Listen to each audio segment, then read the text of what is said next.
Hi guys, welcome back to our channel Finance for Beginners. Today in this video, I'm going to show you how to log into your Banner Bank account. To do so, follow some simple steps with me. First of all, go to your browser and your default search engine. Then search Banner Bank Login. Then go to the first result that shows up or go to www.bannerbank.com. It will then take you to the official website of Banner Bank. Then click to sign in on the top right corner. Then it will redirect you to a login page. Once the page has been loaded up, enter your login ID, then enter your password. Once you have entered your login credentials, click to login. Then you should be able to access your Banner Bank account.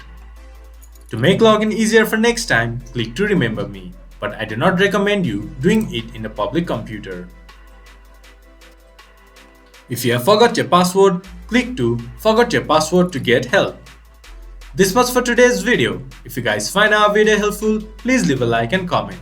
And do not forget to subscribe our channel and hit the bell icon. I'll see you guys again in our next video. Thank you for watching.